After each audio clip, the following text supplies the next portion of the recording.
talk about the electricity grid here in Texas. The electricity grid is a very complex system and with lots of interdependencies. It's,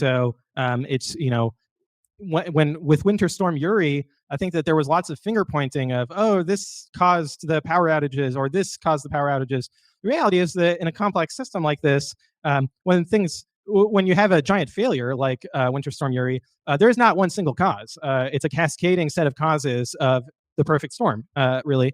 And if we look at the story of what happened on that day and then on the subsequent days, it's interesting that ERCOT, the kind of the grid reliability entity that obviously we should blame, I actually think that they deserve credit for preventing a much worse outcome.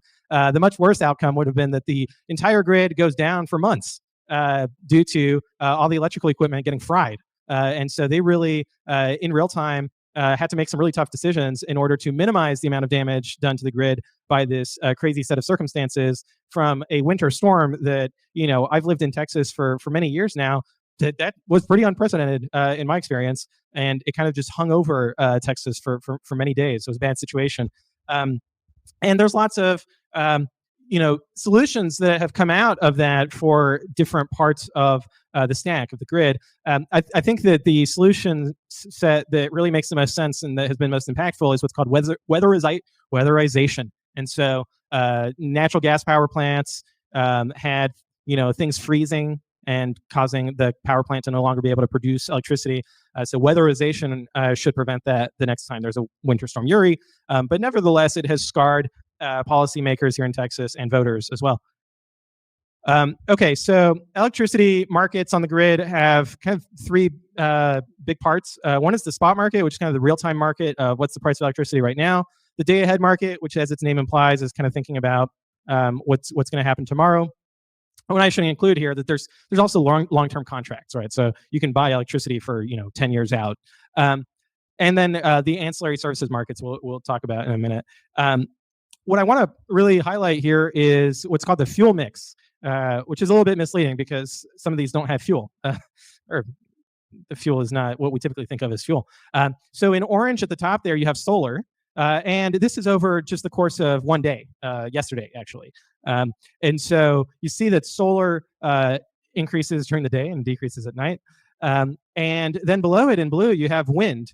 Wind is also fairly variable, just depending on how much wind there is out in West Texas, mostly. And below that, you have natural gas in purple. Natural gas is kind of the general purpose adjusting mechanism here for electricity production, and we'll get into that in a little bit. And then below that, you have coal. Coal is still about 15 to 20% of electricity production in Texas. But if you look at coal over the past couple of decades, it has been decreasing in its market share, in particular relative to natural gas, because natural gas has become a lot less expensive due to advances in fracking technology for extracting natural gas from the ground. And then at the bottom, you have nuclear, good old reliable nuclear, just doing its thing, and it's about 10% of the grid electricity production. So this chart illustrates what's called the duck curve, and you can kind of see the duck in yellow there. And this is actually, if you look at the consumption of electricity minus all the people who have solar panels on top of their houses, right, or at their business, and also just industrial scale solar farms, and they decrease, they offset, or they net out kind of consumption of electricity, but they only do it from, you can see here, from 6 a.m. to 6 p.m., right, and really from 9 a.m. to 3 p.m. in particular. So you have lots of volatility just on a daily basis, and then if you look at it seasonally, there's also massive seasonal volatility. So we need a lot more electricity during the summer here in Texas in order to run air conditioning, and not a whole lot on the shoulders, right, of spring and fall. And then in the winter, you just get those cold snaps that do cause an increase in electricity consumption. All of that volatility means that we have to go through this stack of electricity production rather rapidly sometimes. So you've got nuclear and hydro. You don't really turn those on and off. You've got base load, coal or gas. In Texas, it's mostly gas. that you also don't really turn on and off. Importing power, we actually do have a tiny amount of import-export, but it's very little because ERCOT is kind of an island relative to the rest of the United States. And then we don't have any flexible hydro in Texas, but we do have lots of combined cycle gas and peaker plants for natural gas. So what's missing, though, from this is the renewables, or the unreliables, as they could also be called, of solar and wind. But basically, if there's no wind and the sun is setting, then you're going to have to speed run through this stack and start turning on a bunch of peaker plants. And turning on a peaker plant can take 30 minutes. And so during that time, you can see tremendous volatility in the price of electricity just on a day-to-day basis because of the combination of the duck curve and the dispatch curve. Okay, so let's bring it a little closer to Bitcoin. Bitcoin miners have a break-even price. So this chart here is from our friends Lancium, who are based out of Texas.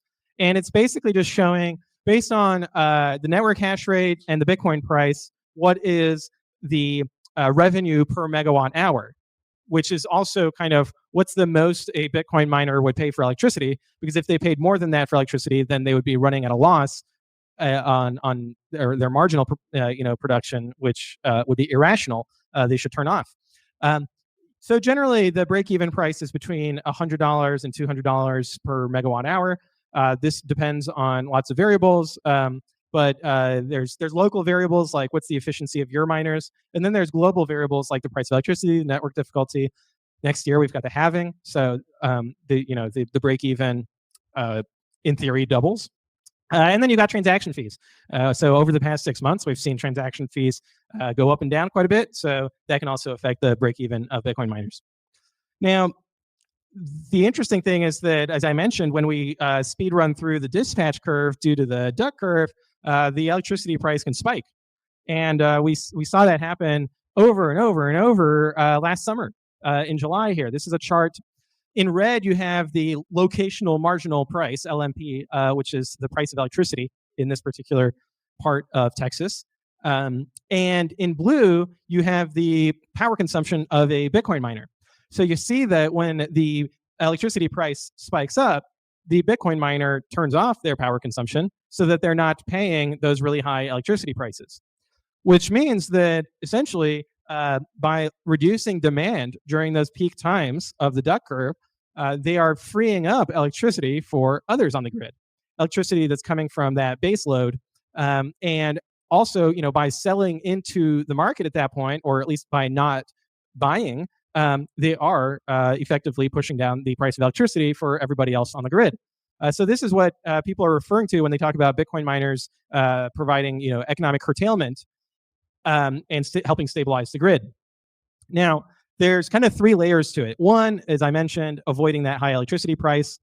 Two, a Bitcoin miner might have in place what's called a power purchase agreement, where they have prepaid for a year, 2 years, 5 years, 10 years of electricity. And so they bought all of this electricity, and when they turn off and when they don't consume that electricity, they can sell that electricity to others in the market. And that allows them to earn power credits so that then they can use those power credits to, for the rest of their electricity cost when they're not turning off, and essentially lower their electricity cost per megawatt hour. Third is ERCOT ancillary services.